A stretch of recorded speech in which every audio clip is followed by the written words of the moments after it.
What's going on, everybody, and welcome to the Other Side of the Firewall podcast, where we talk about the latest and greatest in cybersecurity news, as well as we highlight those movers and shakers and glass ceiling breakers, those people of color who've made it to the other side of the proverbial firewall. My name is Ryan Williams, and as always, I'm joined by Shannon Tynes. What's up? What's up? What's going on? And we have the full crew here today, so we have Chris Abacon. What's going on, everybody? What's going on? And Daniel Acevedo. How's it going, guys? Let's go. There it is. So full roster. So definitely check out Monday and Tuesday, our topics, Wednesday discussion, Thursdays, Ask a CISSP. If you have not already, please go back and check out the one with Rebecca Skeet from Black Girls Hack. It's a really good conversation. And the next one up will be Miguel Clark. He's been on the show before, but he's coming on in his official capacity. So definitely tune in for that one when it does air. And then Friday's everything else. So movies, books, games, all that good stuff. But without further ado, I'll give it to Shannon. All right, everybody. So this article comes from BBC.com, written by Imran Rahman Jones. And the title of this one is TikTok Confirms It Offered U.S. Government a Kill Switch. So we touched on this story before, right, about the whole ByteDance making sure that they have appeased the U.S. government and how data is being shared, right, when it comes to the users for TikTok, because we know this is a fear of ours in America that, the Chinese are just going to get too much information, right? We already worry about them, their infiltration when it comes to them being inside of networks, information they've already, intellectual property they've already stolen. But this was one of those things where it was discussed on how they were going to, whether it be divest. And again, the legislation, when they were going through this, they were very open about, what are you going to do to make it to where this data is not being shared, with China, which was the big thing they were worried about. And this was a few years. I want to say it was a couple of years. They went back and forth on this. I want to say it was 2022 it all started, and it wasn't until a couple months ago. I want to say it was April 2024. I could be off on that date when it finally dropped, where they were like, okay, this is our final say on this. This is what we're going to do. But TikTok says, hey, we offered them a kill switch that was like, okay, if you feel that data is not being secured properly, or it's being shared in a manner you don't want, there's a kill switch out there for you. But to me, and I'll say from Shannon's standpoint, at that point, by the time that is seen, it's already too late, right? Like, your information is already out there. You've already defeated the purpose of what they were trying to avoid altogether, right? So what good does that really do you, even if they have a kill switch? You know what I'm saying? Like, the damage is done at that point. But yeah, the TikTok is pretty much what they're trying to get to in this article is that the U.S. wasn't trying to play ball. Like, they were like, hey, we were trying to, in good faith, negotiate to be able to do what we need to do and stay a company that can operate in the U.S., but you guys weren't playing fair. But Chris, what's your thoughts on this? So first, the thoughts, really diving deep into the articles. TikTok themselves, as to kind of justify their operations in the U.S., they say that the U.S. data does not leave the country and is overseen by the company Oracle. So they're on the Oracle cloud, right? So they're not Oracle. I'm sure it's just their commercial cloud, not the gov cloud, obviously. But in a deal called Project Texas, he's kind of deep diving into Project Texas, right? They've delivered they have some pillars that they cover regarding Project Texas. They say, right, that Project Texas they have 5 pillars. They have independent governance, right? So they've got outside parties looking into their information system protocols, whatever, data protection, access control, technology assurance, content assurance, monitoring, and compliance. So it sounds like they've got a framework for cybersecurity and privacy, right? But the thing is, even if, right, the data is hosted in Oracle Cloud, right, we need to ensure that there's some replication to any of their data centers, because they have a data center here in Virginia. They've also got a data center in Singapore. How do we know? Like, how do we know data travels? Right? Someone is accessing U.S. content from overseas.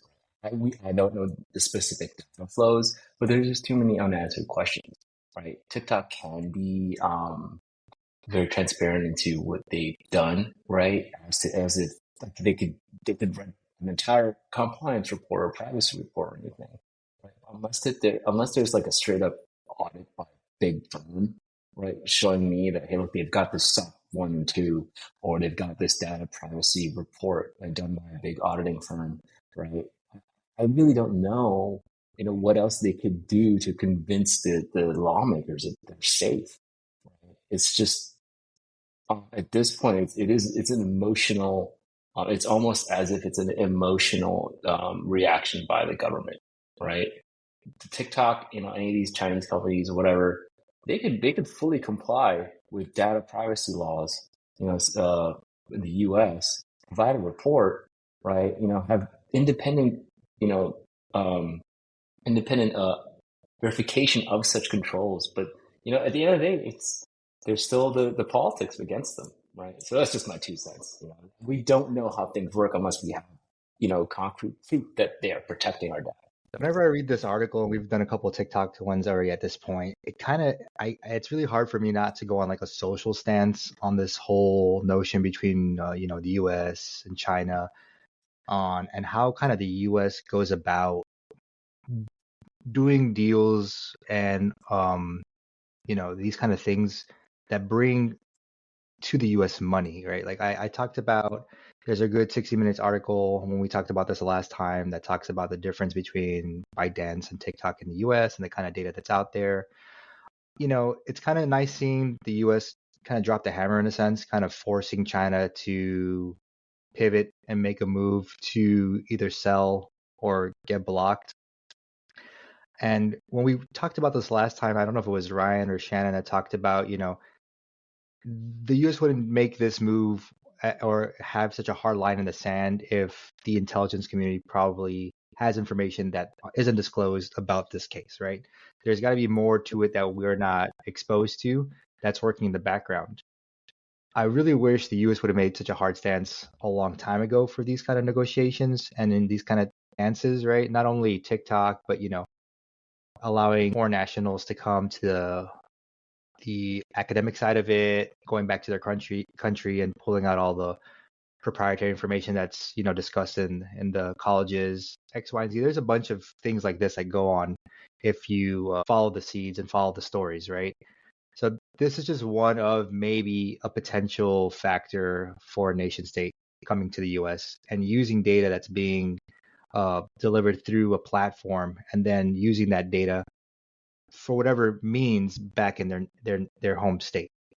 Now, maybe nothing's getting traversed back to China. Maybe the whole thing is just data gathering and then just seeing the social patterns of what people are into. And then off of those analytics, they're coming up with larger plans.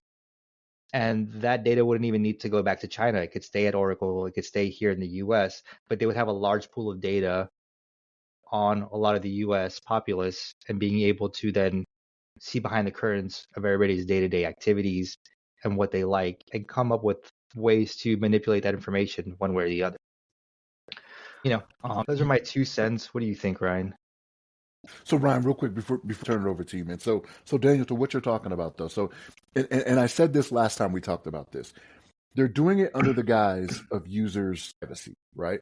So if that was really what it was for, and it's not about worrying about China, their theft of intellectual property and all that, why is Meta not getting hit up like this? Why is X not getting hit up like this? Right? Like the ones that are American owned, and I can't speak to that 100%, right? I know they're probably not 100% American owned, but why is it not the same for them, right? Like that's what kind of gets me about this is they're doing it under the guise of something else. Yeah.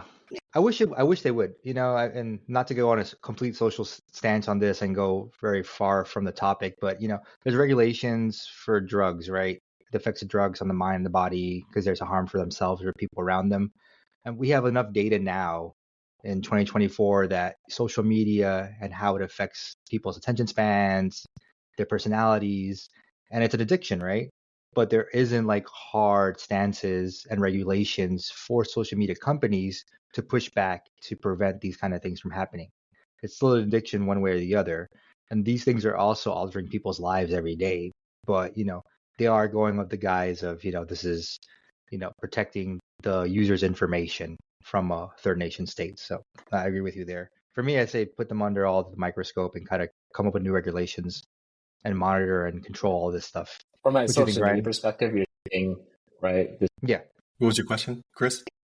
Oh no, I was just thinking from a social media perspective. You're thinking just to kind of piggyback off Daniel, just to kind of put everybody under an umbrella, like, hey, look, transparency among social media because we know how this affects our youth. We know how this affects everybody. Like, there's also developmental learning, right? So I definitely agree with that. I think there needs to be, not to be, Mr.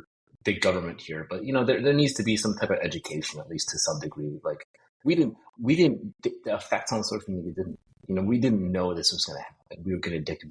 That they were going to develop this scrolling thing, that infinite, this infinite dopamine hit of something new, right?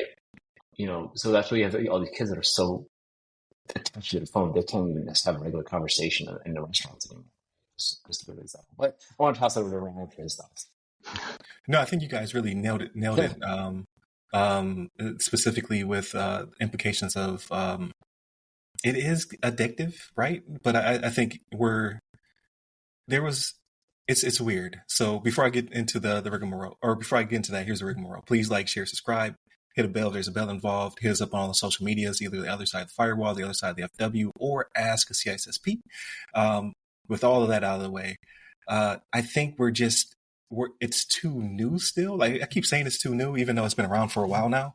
I think there's no real case studies that we can use for legislation just yet. I think we're almost there. I think that's right around the corner. I just think because of how ingrained social media is with us and how more aware, I guess, we are of addiction and how it works, we understand what's happening. We just have not built a scientific, peer-reviewed foundation for it yet. So I think in the next 5 or so years, there will be regulation that'll probably come from the UK first. And they'll be like, hey, this is all of the things you cannot do or the things that you can do, or they'll build some kind of framework that the rest of us can use. But I think that will affect all of social media. So whatever comes after TikTok or Meta or whatever, I think that there will be some kind of regulatory framework, because we're going to have kids who are strung out on social media, basically. So I think you guys are absolutely right. But in regards to TikTok, it is political. I do agree with that sentiment.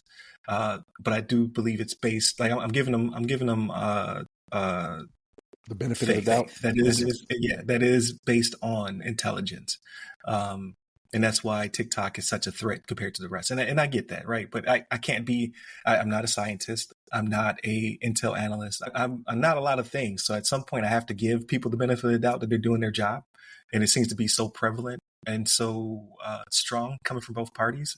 I do believe it to be a problem that needs to be solved through, I guess in this case, divestment. But I also, trying to be unbiased, I do think I kind of want my cake and eat it too in this case, because then when I saw this kill switch, it all made me think of, well, you must really be nefarious because you wanted to give this to the government to shut it down, right? And that kind of flies in the face of our First Amendment rights. So It's kind of like, it's hard for me to articulate, but it makes me fearful because I'm like, what other countries did you give this to? Probably China, right? It was called a different strategy, but you took whatever playbook you had from other countries, you dusted it off, and you're like, I'm going to call it the National Security Agreement, when really it was like the People's Republic of X or Y agreement beforehand, and that kind of flies in the face of the First Amendment. Like, you don't give the government control of the social media platform in order to protect yourself. And it's a weird flex. Like, yeah, we tried to give them a kill switch so that way they could take us out in case we were doing something nefarious. But like, we don't want them to have the kill switch either. Like, the whole thing is we want this democratized. So it gets more and more icky for me. So I kind of like, maybe you do need to go away. And that's probably why it was rejected, because they knew the optics of that too, right? They were like, that sounds like a good idea, but if we do this, like, immediate, they just can't win for losing. Yeah, they just can't win for losing. I do kind of, I do not feel bad, but I do feel as though they are between a rock and a hard place. I don't feel bad for $1 trillion, $1 million companies. I'm not on that level. I don't have empathy in that regard. However, I do feel as though there's nothing they can do but divest, and they will. Like, because if they can't get the intel, they at least want the money. Either way, they want to feed the machine, right? And they wanted to come back to ByteDance, and then ByteDance gives it to whomever on the Chinese side. So it is what it is. Unfortunately, they will be going away in some regard, or being picked up by somebody else, which will probably be one of the other bigger companies. And consolidation is the devil. So Meta will get bigger, or someone else will get bigger because of this, unfortunately. But at least they'll be under the long arm of Johnny Law in that regard, which don't know if I trust that either, but I trust it more than whatever the equivalent is in China. So it is what it is. But I don't want to belabor it. I think you guys did a great job on the topic. But hit us up at all the social medias that go by our name. Hit me up personally at RYRY Security Guy. That's RYRY Security Guy on pretty much everything. And where can they find you, Chris and Daniel? You can find me under First Avicon on LinkedIn. Last name spelled A Bacon. Same, LinkedIn under my name. There it is. Stay safe. Stay secure.